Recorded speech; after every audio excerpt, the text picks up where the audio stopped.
Welcome back to the Heal the Hurt podcast. Today, I'm incredibly excited. It was 17 years ago that I walked into this man's office and broken. Man, I'm going to cry. I was in the midst of a divorce, completely broken, and I said to him, after telling him a little bit about what was going on and everything, I said, flat out, I said, Mike, I don't know how to be a man. And his reply to me changed my life. He said, Kenny, when I was in your shoes, I went and became an expert. That started the ball rolling. At that point, I learned I went from a 38-year-old child in a man's body and began the process of growing up. And learned how to navigate life and the difficulties. And I owe this man my life. He has guided me to reclaim my soul. He's the man who noticed a couple months into our work together. He said to me, Kenny, you have a gift. I had left college early to play pro hockey. And he said, get any piece of paper. I don't care what it says. You just need the piece of paper, but you need to come work for me. You're that gifted. And that put the first seeds into me reclaiming my soul and realizing this was always what I was meant to do. And he led me in that journey.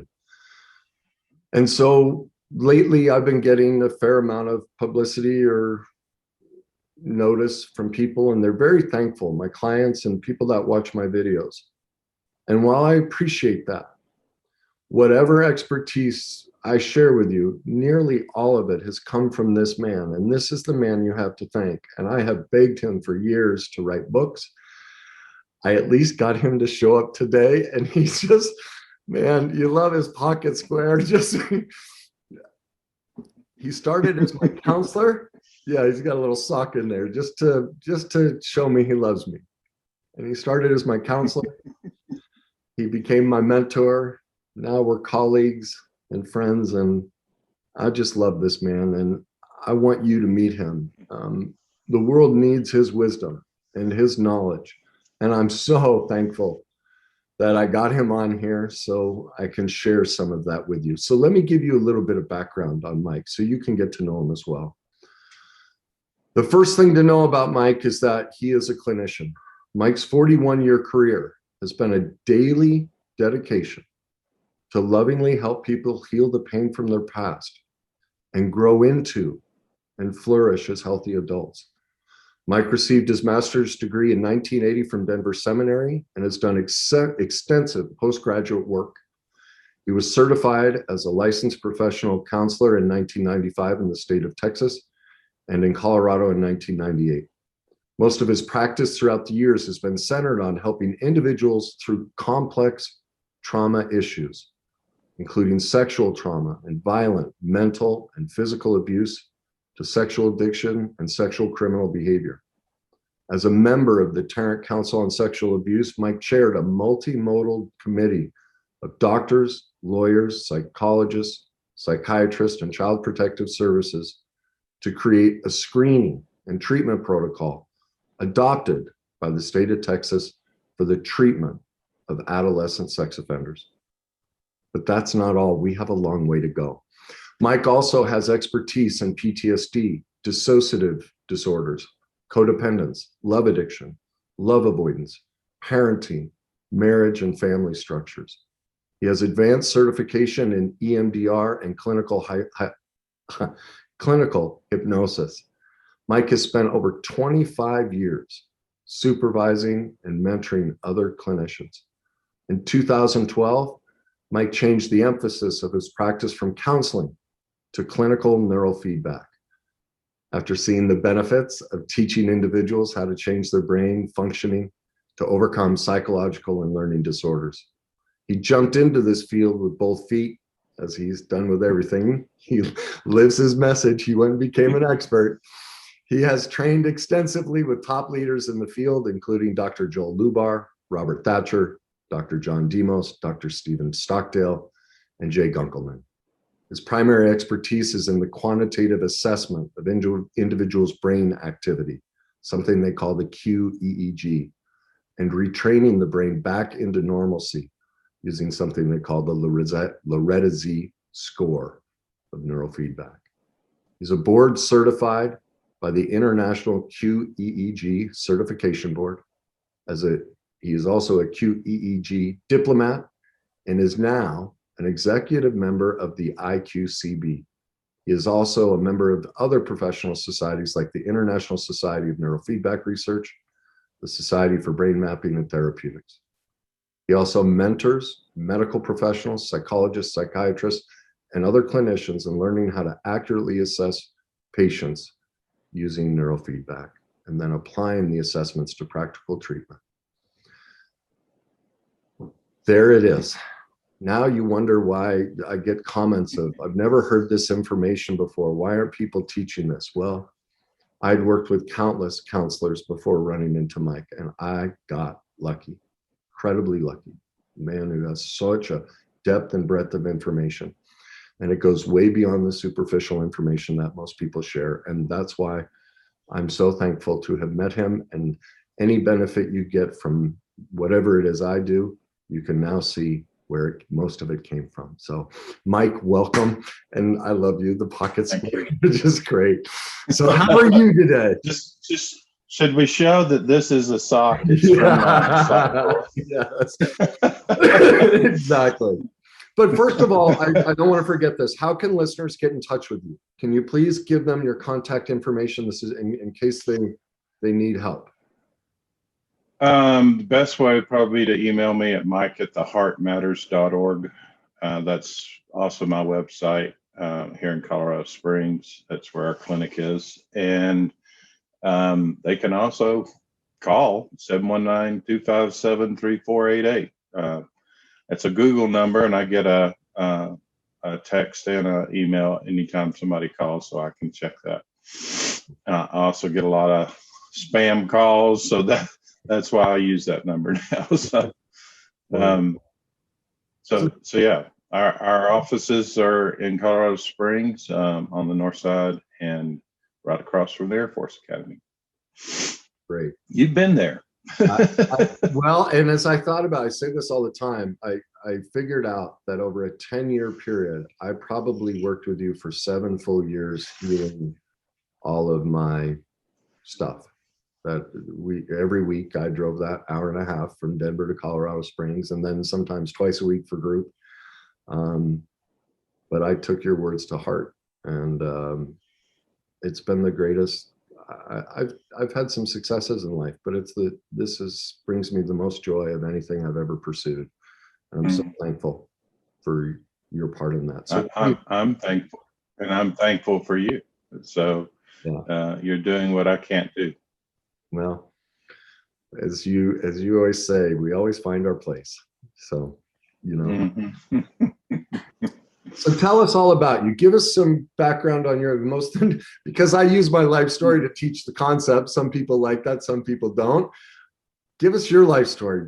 Bring us what got you into all this. I mean, I just said kind of what got me into it. What about you? Why is this your passion? Well, do you want to know about me, or do you want to know about why this is my passion? Okay.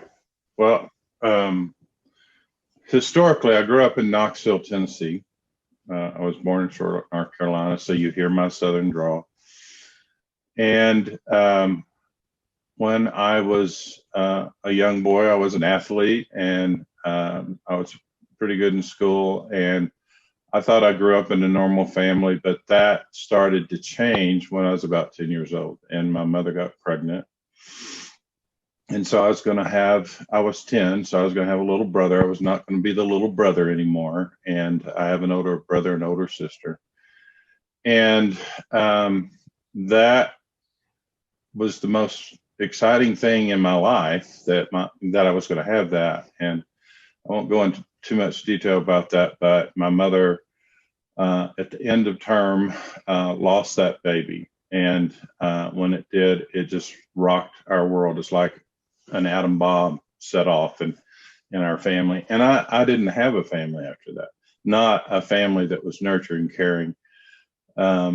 what I had was a mother who was depressed and on prescription drugs and alcohol the rest of her life, a father who ended up having a nervous breakdown 2 years later, but became a severe alcoholic, violent alcoholic. Their violence entered our family, and oh gosh, and eventually it got so bad. My mother hung in there. I've thought a lot recently about how much I judged my mother for leaving my dad, but now I have some renewed respect. Both my parents are not alive anymore. But, I have renewed respect for how long she tried to hold a family together. What I've learned really from PMLD, we all have our people that we thank and that are making us who we are today. And I have as long a list as you do. And my wife is one of the other people that I've never seen anybody more committed to growth and change as she is and has been. But my adaptation was to be the caretaker of both parents and my older siblings. In my father's violence, I was the one he would listen to, and that started around 10. I would say, Dad, you got to quit yelling at Mom, and he'd quit. And then it was, Dad, you got to quit hitting Mom, and he would quit if I was there.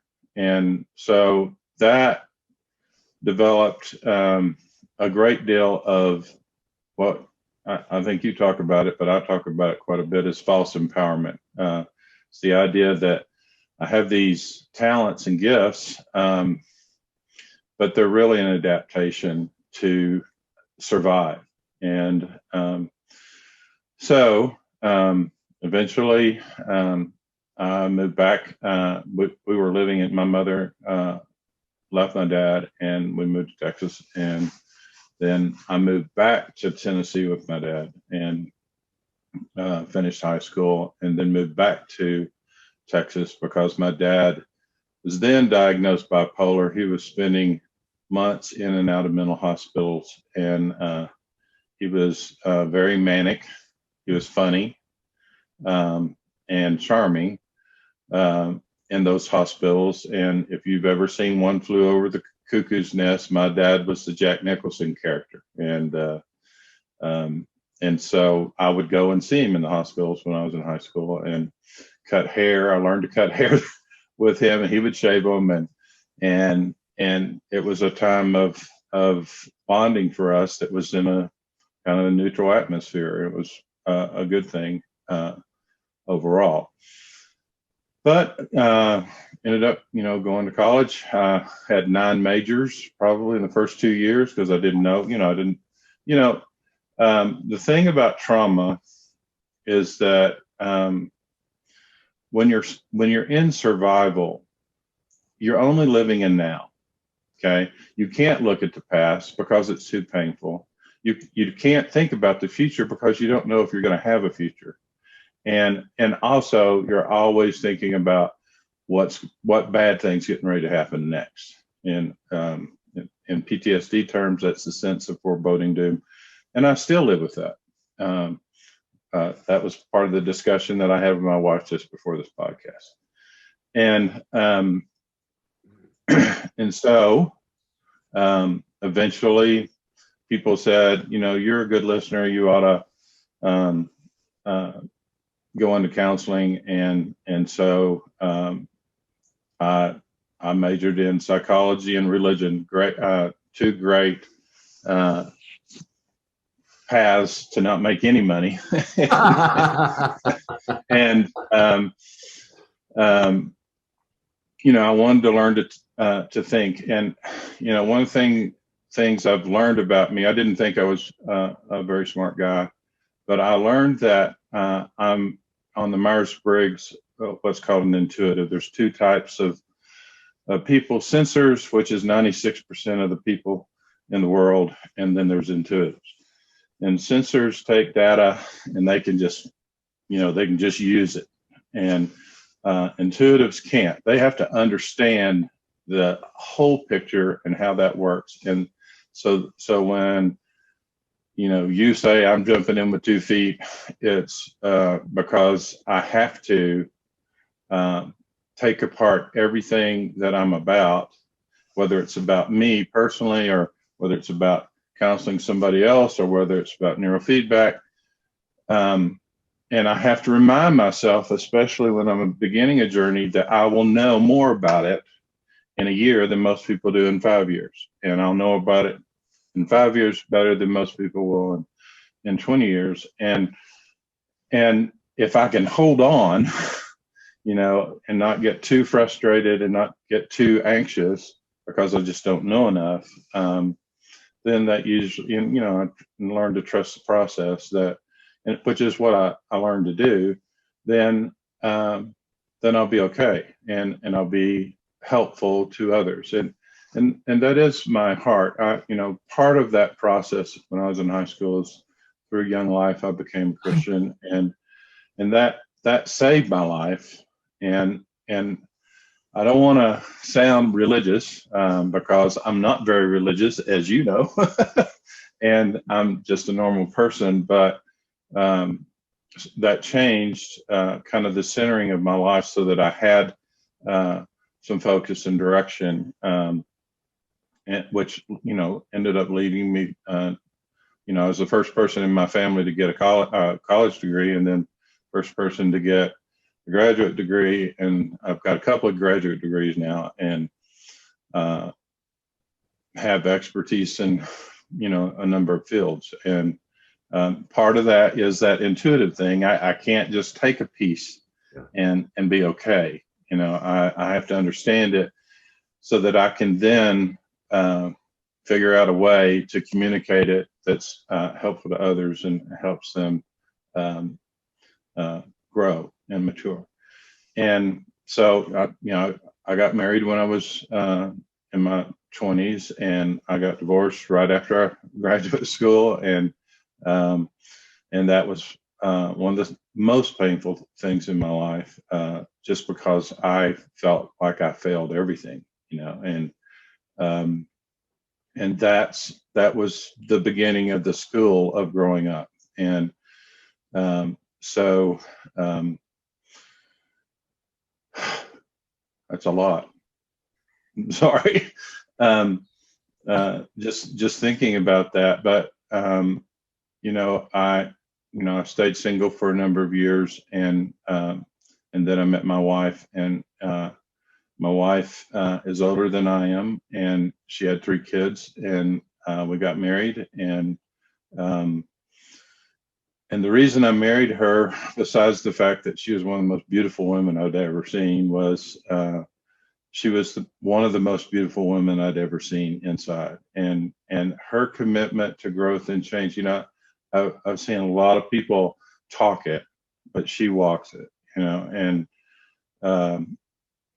she's just always amazed me and challenged me. And so when I needed somebody to look to for that model of growing up inside, and Pia Melody talks about that. Codependence isn't about me needing somebody to make my life whole, although that's a form of it. What codependence principally is about is the fact that I'm an adult, but inside I'm a kid, and I'm still living according to the adaptations, whether they're on the shame side or less than side, or on the better than side, which is that false empowerment. And so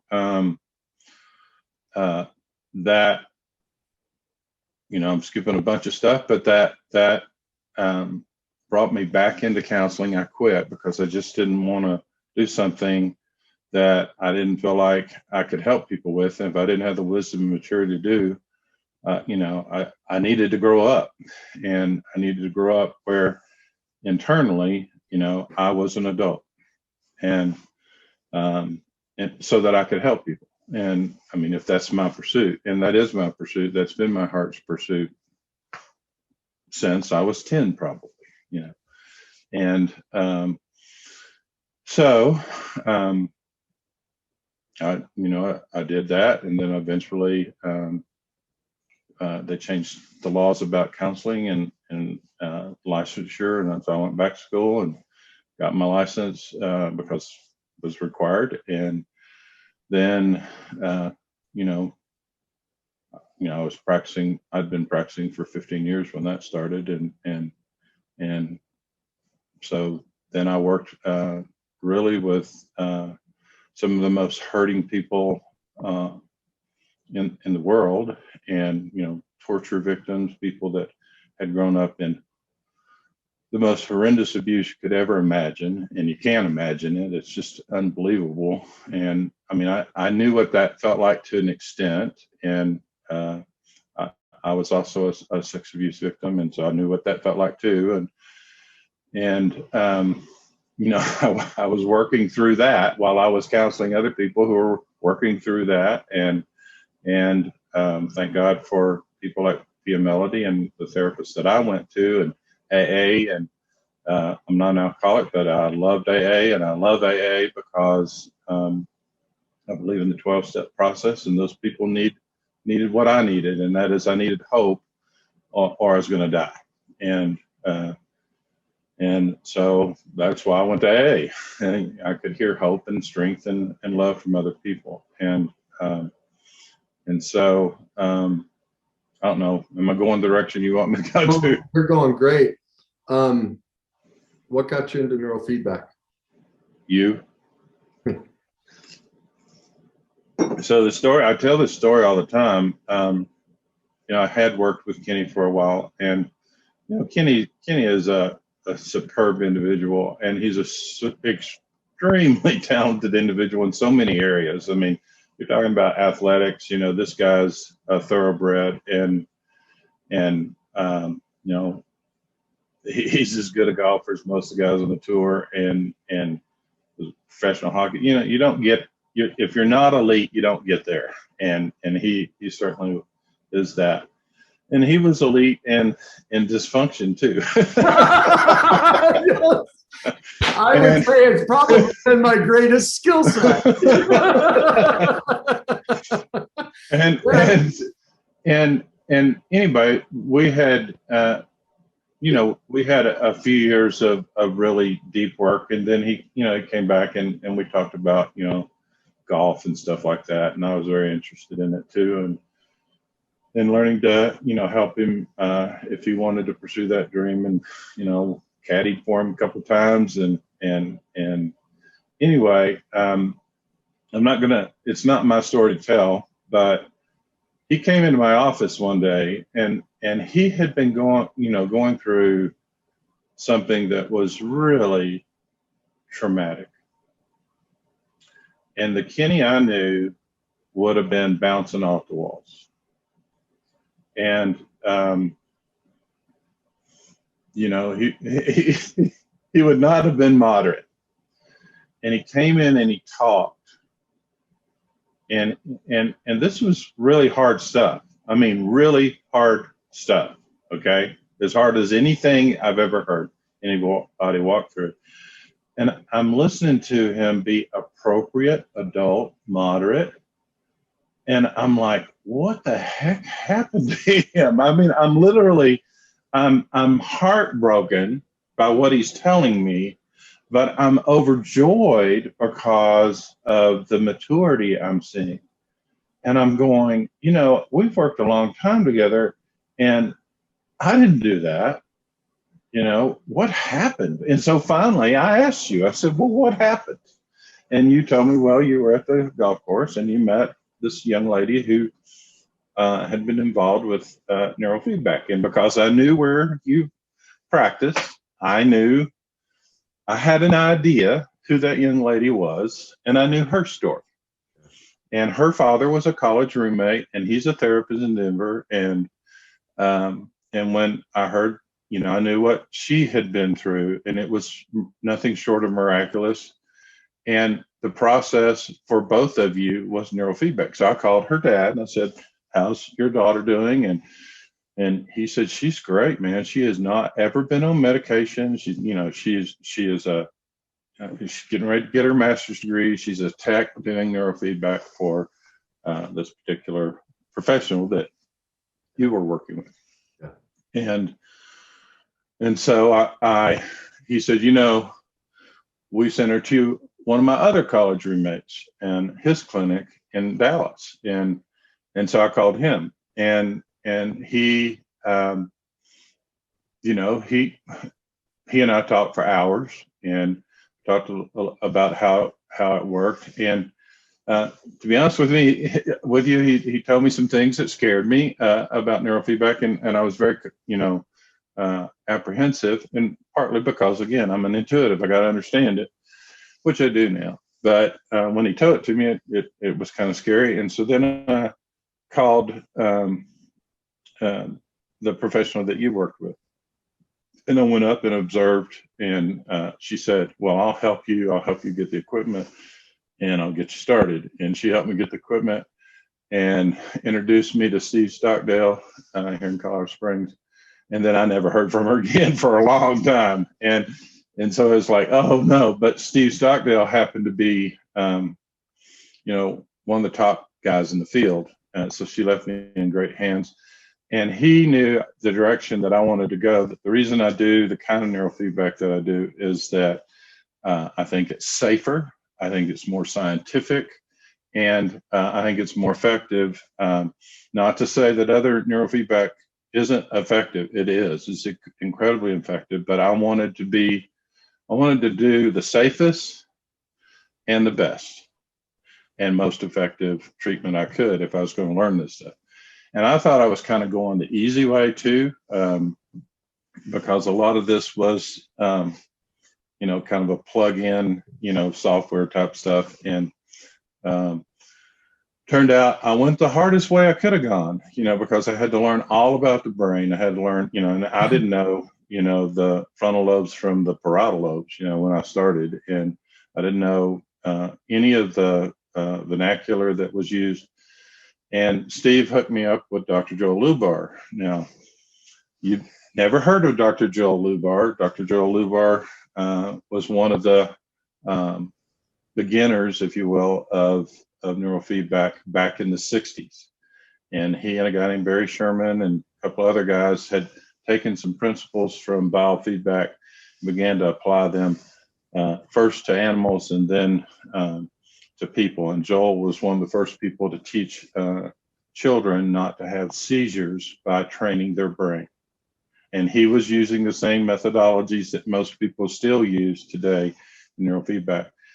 The biggest difference between Joel and Steve is very happy in that world, but Joel isn't, and he continued to advance. And he had a lab in a clinic at the University of Tennessee, Knoxville for 40 years or so. And, he's one of the top, he and Dr. Thatcher are two of the top brain experts in the world. And I mean, they know more about it than their little fingers than I'll ever know. And once I hooked up with him, I've never let him go. Like I said, he knows more in his little finger than I'll ever know. But since I started this, 8-9 years ago, I've met with him every week, sometimes twice a week, sometimes 3 times a week, and he's not free. And because I wanted to learn from the best, and I spent hours and hours and hours and hours learning about the brain, reminding myself, especially in those early days, that in a year, you'll know more than most people that have been doing it for 5, and so on and so forth. And so then I started a practice using it. And I offered it for free to help people, and I started seeing miraculous things. I started seeing people been on antidepressants for 25 years get off antidepressants and no longer be depressed. And I started treating conditions that like bipolar that I didn't think were even treatable outside of medication. And I had, people go off medication. Their psychotic episodes ended. Their up and down swings ended, and you know, and I'm talking about rapid cycling, 3 psychotic episodes a week, people coming into my clinic, and being symptom free, you know, 10, 15 sessions in, and you know, which is, you know, a very short time period. And that was the other thing, is that neurofeedback is a short treatment. You don't do it for years. Therapy, counseling, and it sticks. Right. And the other thing that, yeah, it sticks, and you know, there's studies that show that it sticks 20 years later, you know, 5 years later, 10, you know, 2 years later. There's more science on this stuff than you would ever imagine. And anyway, that's kind of how I ended up doing this. And you know, the ultimate goal was that, you know, to be efficient and effective with helping people, and not just fixing them. Although, if there's anything that does a fix, neurofeedback can be a fix, because they don't, you know, my clients don't come back and see me. You know, I've had a couple in the last 9 years come back, and they, you know, for other issues, or they got, you know, in a car wreck or something like that and had traumatic brain injury. But you know, the thing that I did, and you know, I am a person of faith, and I prayed for probably 10 or 15 years. I just would say, you know, when I was working with trauma people, I would say, God, I need something better. I just need something better that will help people more. And I'm a person that believes in, you know, getting as many tools as you can get, and learning to use those tools efficiently and effectively. And when you walked in my office, another tool landed in my toolbox. And because I tried every goddamn tool, pardon my language. I didn't care. If someone mentioned a therapy mod, I was like, I'm in. So I was a pincushion on myself. I was like, I'll try it. I mean, like you with the EMDR, I remember the first time, it was like second, third appointment, you go, so what do you think about this thing called EMDR? I was like, what is it? I was like, I don't even care, do it. If I said, will it help me? Like, most people get really nervous about recovery and about, you know, healing anything. And I'm the opposite. I'm like, let's go. You say it'll work, I'll try it. So I have forgotten all the modalities that I have pursued. And yeah, but this was one of them. And yeah. Right. And just bringing that up. So, and it's probably because of just not feeling adequate, but I've, you know, after I got, you know, my degree, and, you know, no offense to anybody that's a college professor, you're wonderful. Thank you. But, you know, most programs are just, you know, they're just so generic. They don't teach you how to help people. And so, you know, you find that out both in trial and error, and you find it out, you know, as a therapist, and finding good mentorship, good supervision, and which I was scared of, because, you know, I also didn't want, you know, to look stupid around an expert, but I somehow always seemed to overcome that fear, and find people who were, you know, the best in the country to work with and to be trained by, and or to be mentored by or supervised by. And so, you know, when I'm working with people who are so broken, you know, and, you know, they have, you know, 150 alternate personalities because they've been actually trained to create those, but their trauma is just so horrific, and, you know, half the time you're in the corner with them and they're in the fetal position, and I'm going, oh, I need something better, something that, because it was not only hard on them, it was hard on me. It was horrific. It was terrifying and you know, I'm walking with them. Okay. I'm not I'm not sitting back going, that's very interesting. You know, I'm on the floor with them. I got my hand on their shoulder saying, it's okay, you're safe here, you're safe, you know, whatever. And I'm using every tool and technique that I had. And I read a journal article in 1990 that Francine Shapiro had written. She's the originator of EMDR. And I went, well, I have all these other tools.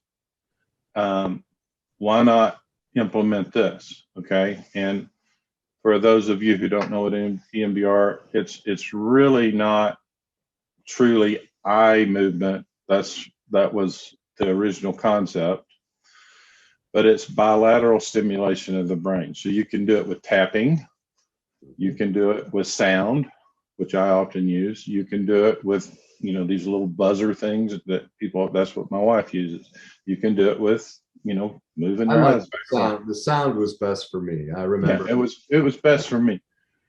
And what I found was that people, you know, this is my illustration. Here in Colorado, we have Eisenhower Tunnel. Anybody that's been through up I-70 to go skiing, they've been through Eisenhower Tunnel.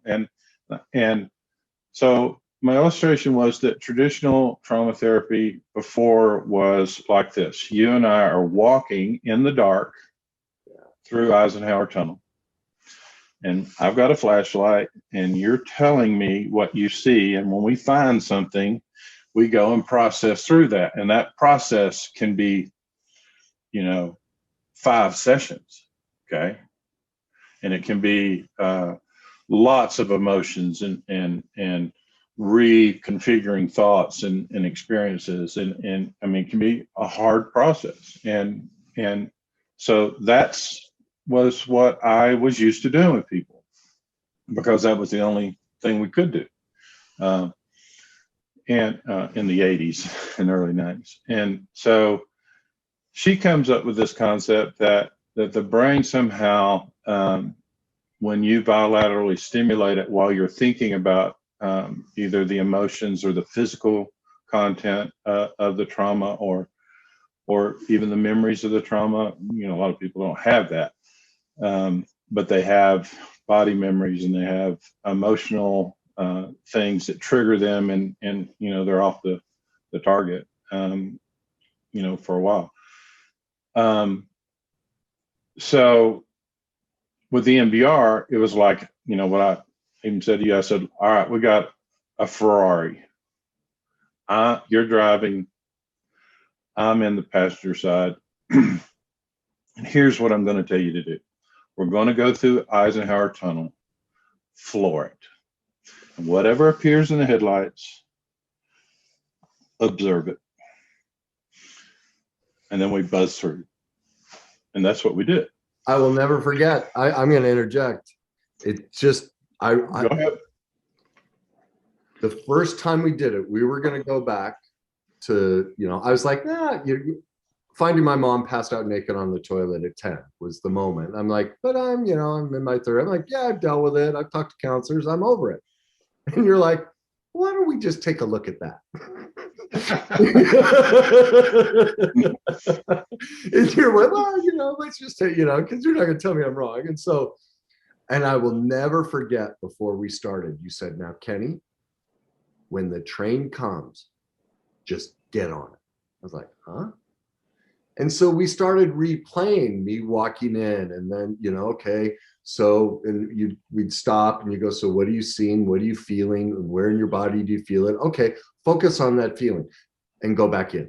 You know, and we kind of went, and then we get to the moment where I find my mom, and man, I don't know if you remember, I shattered, like I just split open.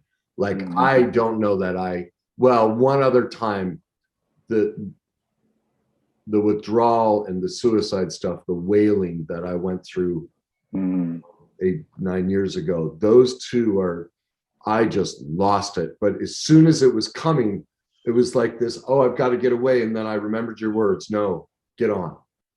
And I just jumped. And I will never forget, you said to me, because it was we'd usually meet on Thursdays. And you said, now this weekend, I don't want you to think about it all. If it ever comes up, you go anywhere else but that. And I remember those first three, because Monday night was group night. I'd see you Thursday, go to group Monday night.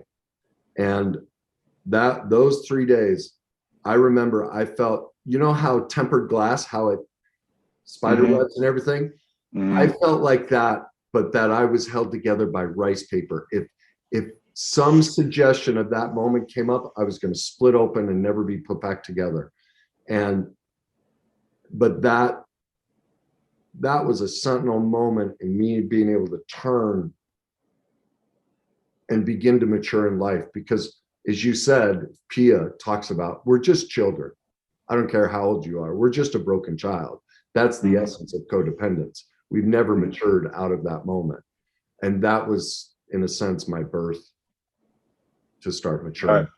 Well, and the thing that was amazing about it, and at the time they thought that it was replicating REM sleep, and now they've done some studies and know that it's really not replicating REM sleep, but actually deep sleep. And that is one of the most important things we do in life is sleep, because that's when your brain reprograms. That's when the toxins are removed from your brain, and it also is where things get locked and put into long-term memory and stuff. The problem with like PTSD is that it gets stuck at the gate, so to speak, and it just recycles. And so we're stuck in as Bessel van der Kolk says, we have this compulsion to repeat the trauma in all kinds of different ways that we might not even recognize that that's the trauma speaking, but we all do it, whether it's drinking too much or having sex all over the place or whatever it is. We're repeating, what happened to us. And the thing that EMDR really helped people do is, one, comparatively, and I'm not saying it's an easy process because you just described it very, very well sometimes. I probably just scared a bunch of people away from ever doing it. Yeah, you probably did. And I can, I went through my trauma the old way, but I have done EMDR.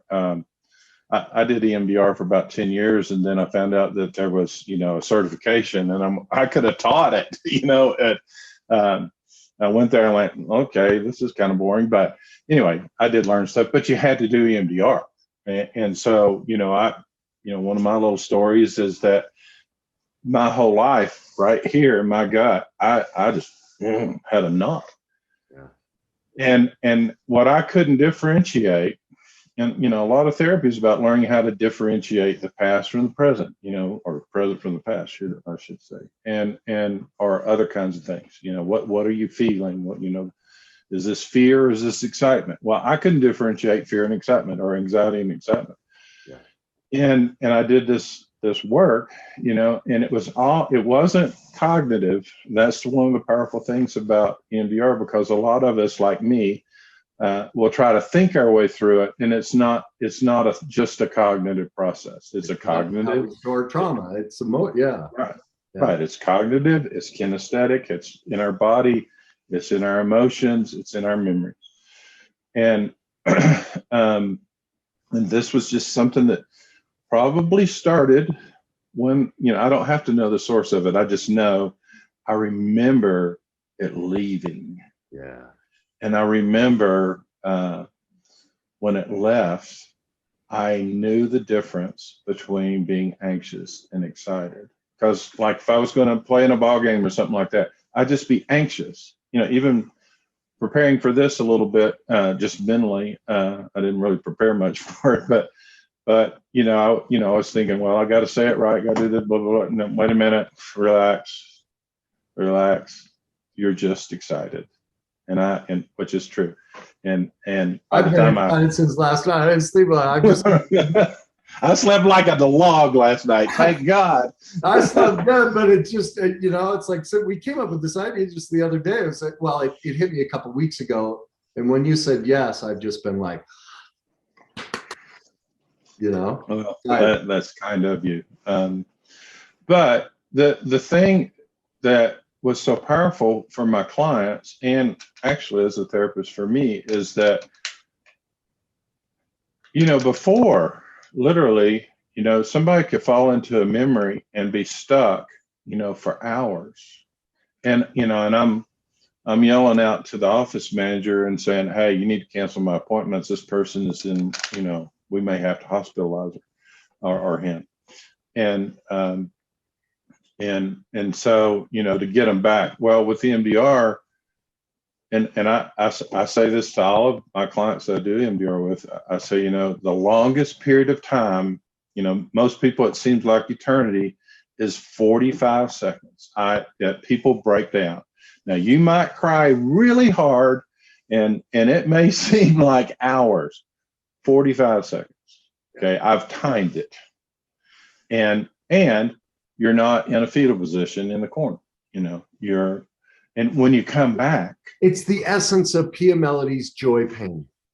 Exactly. For the first time in your life, you're heaving what you've always been afraid to feel and express, like, oh, I never want to go there. That's too much pain. But it's actually joy. You're like, oh my God, it's coming out. Oh my, with every heave, it's lighter and lighter. And you're like, ah, and that's the only time, like, it's like with my clients when I try and explain the concept of joy pain and then they have it. I'm like, it's just something you have to live, but you'll know it. And they always come out, I get it, Kenny. Yeah. Which much of life is about joy pain. Yes. Much, in fact, probably most of it is. And we want it not to be. And that's what I'm trying to break through is for millions of years, we have, as a society, closed the door on anything painful. Don't talk about it. Don't deal with it. It's not even okay, anything. And that's what's creating the lack of joy and exacerbating the pain. The answer's in the darkness. Actually, joy emanates. I mean, that's spiritual, that's biblical, that's even, oh gosh, this is, see, I need more neurofeedback. I'm losing words. But it's because you didn't sleep well last night. Yeah, it's also how the not the atmosphere, how the world works, not an anatomy of the world, but light comes after dark. It's and so what I'm trying to break down is that the answer's in here. This gives birth to your joy when the whole world, the pain, that your heart is in that. And we've just never been all that's missing are the skills and tools. And once you have them, you can absorb anything in life. And you learn, like I love it when my life goes to hell. Because I know, oh my God, it's getting really good. Like I get excited. It's always the answer. It's the avoidance of it. Avoidance is the death. And that's really big. That's true. And the student has surpassed the teacher in that. But that was what my wife and I were talking about earlier. And we were talking about that healing is substantial. It's not complete. And we want it to be complete. We don't, and we just want those happy moments, and that isn't what life is about. And so anyway, that's another topic. But the thing that happened that I saw is that my clients, before they were my client. It was a secure. Of course, they didn't pay half the time, but they've been my clients for 3 or 4 years, and now they're my clients for 6 to 8 months, and they're going on into their lives. They're living life. They're not living in the past. They're living in the present, and they're substantially healed, and they still have to continue to work and learn those skills you're talking about, because this is an intervention. It's not a skill building exercise. I mean, it is to some extent. It's got that built into it, but learning how to feel safe, for example. You're talking about neurofeedback, work on things, right?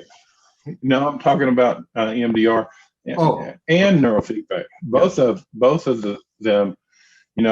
For example, with neurofeedback, I can um, I can end your ADHD, but you still have to learn skills for organizing and learning to have prolonged concentration. But I can teach that. I mean, I can help your brain learn the right way to do that, or I can make it where your brain no longer functions as a depressed person, but you've lived in depression for years. You still have to learn skills. Yes. I'm often talking to parents when I'm working with kids, and I'll remind them, he's no longer dyslexic, but he still has to learn to read. Yes. Or he's no longer has dyscalculia, but he still has to learn math. He has to go do the work. And so the skills, You've the opened skill up the set space are for that to be learned where it was blocked off. In all conditions. It would have been nearly impossible to learn the skills because you couldn't, if you can't see letters on a page or words on a page, which is a brain dysfunction, then you're not going to learn to read. And people don't imagine that that's really the problem with people that have dyslexia. And I mean, there's lots of people that have been very successful with that problem, but can you imagine how much more success they would have if they didn't have it? And now my brother-in-law is a pretty famous professional in the golf industry and as an agent and very successful, and he can't read a contract because he can't tell the words on a page. So he hires somebody to do it, but he's very successful. But you hear what I'm saying. So, and the same thing goes with EMDR. You have to learn. We may put the past in the past with EMDR, so that it's not always creeping into your present. Okay. But you still have to learn life skills. You still have to learn everything that Pia Melody talks about in her adult skills, in her chart. That's we have just. I know you have to go because it's Mother's Day. Otherwise, I'd keep you here for 6 hours.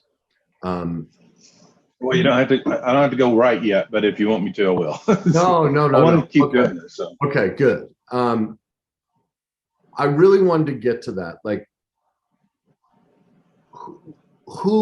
what is? Do you think like the single thing? Like Pia, to me, like.